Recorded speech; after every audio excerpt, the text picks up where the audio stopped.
Hello friends, welcome to my channel Technical Arcane. Myself Arnab Kundu. Today I will discuss about instruction format, okay, and also I will discuss elaborately types of address instruction, okay. So go to the computer screen. Today I will discuss instruction formats, okay. So at first we should know what is instruction format, right? An instruction is normally made up of a combination of an operation code and some way of specifying an operand, most commonly by its location or address in memory, right?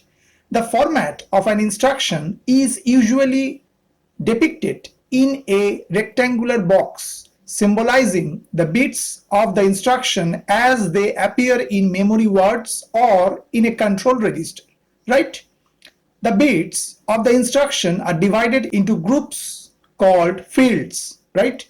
The most common fields found in instruction format are: first, number one, an operation code field that specifies the operation to be performed, right? Number two, an address field that designates a memory address or a processor registers, right? And number three, a mode field that specifies the way the operand or the effective address is determined. So here this picture is given the instruction format with mode field. This is your opcode, this is your mode, and this is your address or operand part. So instruction format can contain three different parts, right? When the assembler processes an instruction, it converts the instruction from its mnemonics form to standard machine language format called the instruction format, right? An instruction format must include an opcode and implicitly or explicitly 0 or more operands, right?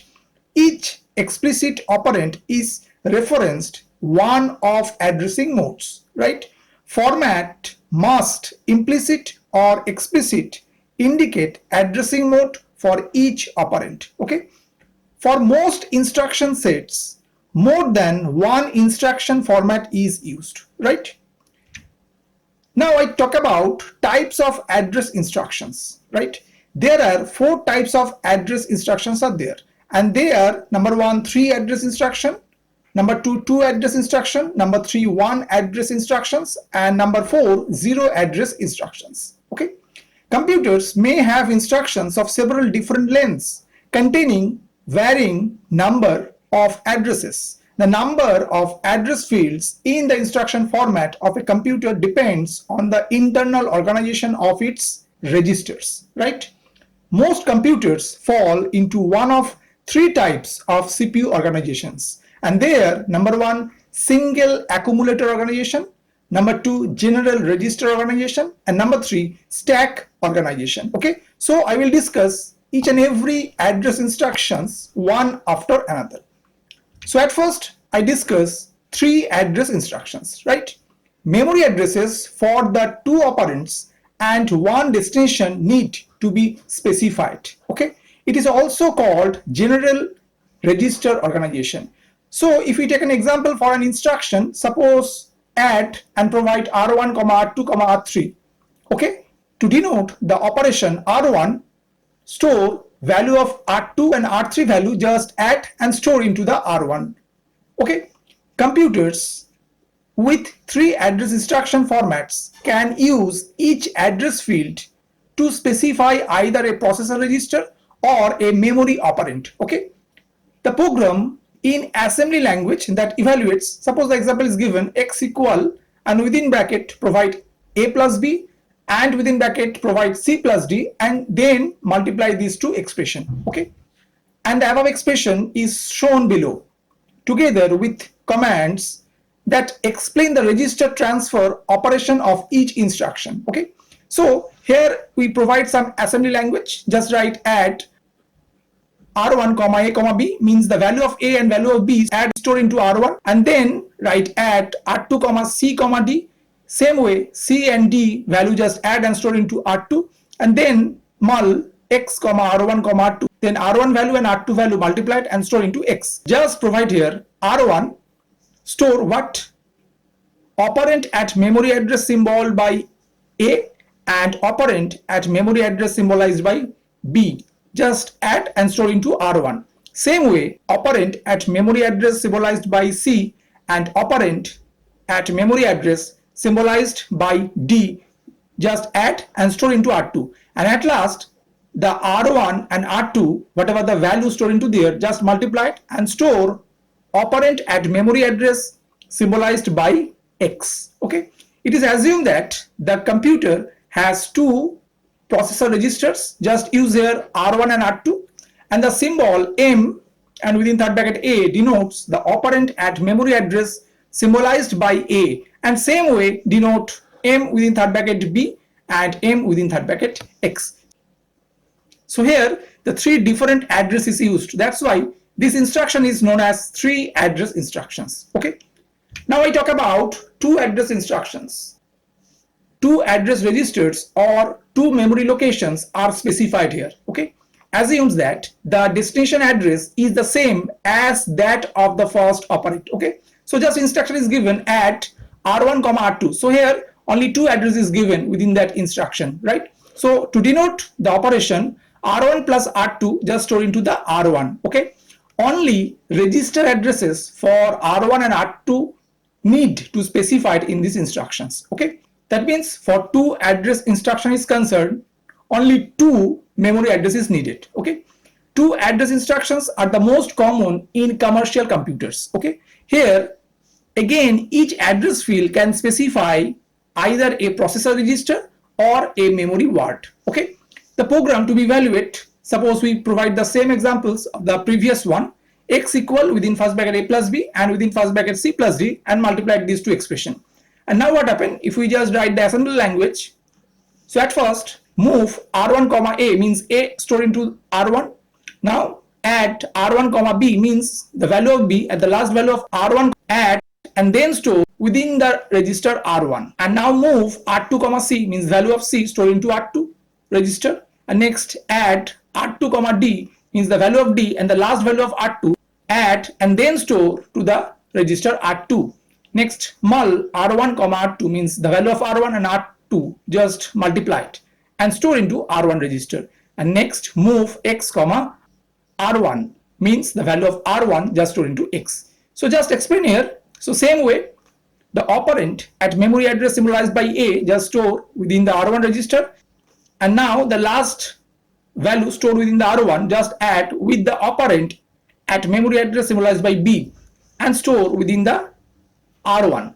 Okay, means the last value of r1 and the value of there just add and store again within the r1. And now the operand at memory address symbolized by c just store into r2, and same way last value of r2 just add with the operand at memory address symbolized by d just store into again r2. And then the r1 and the r2, these two value just multiplied and stored into the r1. And at last the r1 value just stored into operand at memory address symbolized by x. Here the move instruction moves or transfers the operands to and from memory and processor registers. Okay, the first symbol listed in an instruction is assumed to be both a source and the destination, where the result of the operation is transferred. So there are only two addresses used. That's why it's known as two address instructions. Okay. Now I talk about one address instructions, right?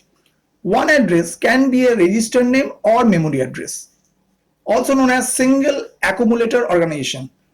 Okay. Actually here the register which is used is known as accumulator register. Okay.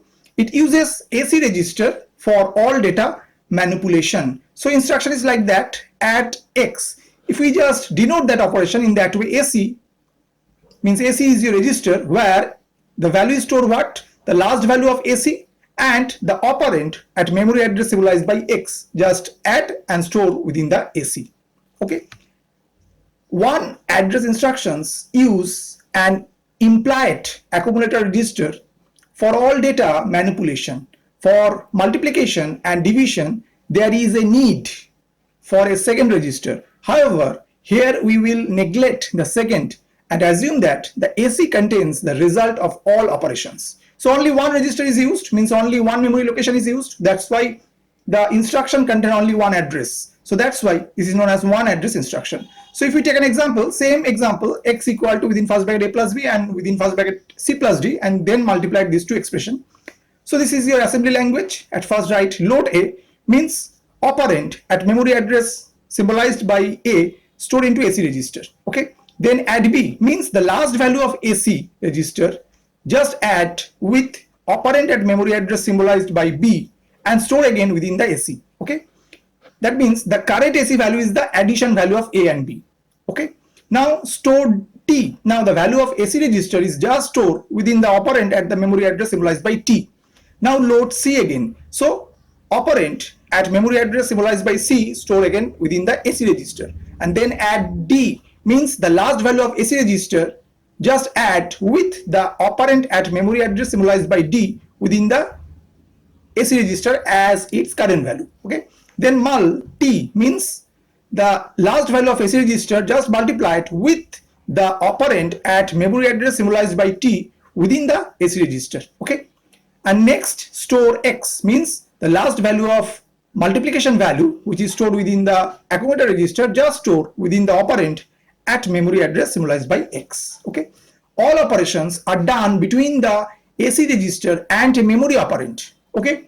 T is the address of a temporary memory location required for storing the intermediate results. Right. Now I talk about zero address instructions. Okay. Stack is used here for zero address instruction is concerned. Okay. Arithmetic operations pops two operands from the stack and pushes the result. Okay. Also called stack organization. Okay. A stack organized computer does not use an address field for the instructions add and mul.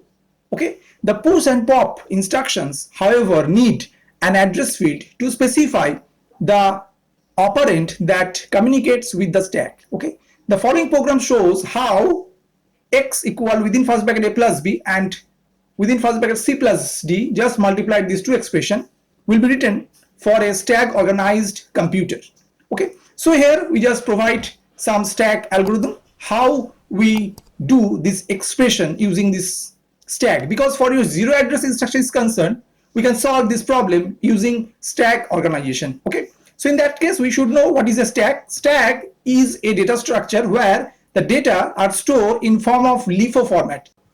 The first value go last and the last value comes first. So that's why it is known as LIFO, last in first out, means those value go last, it will come at first. Okay. So we are just provide here empty stack into there.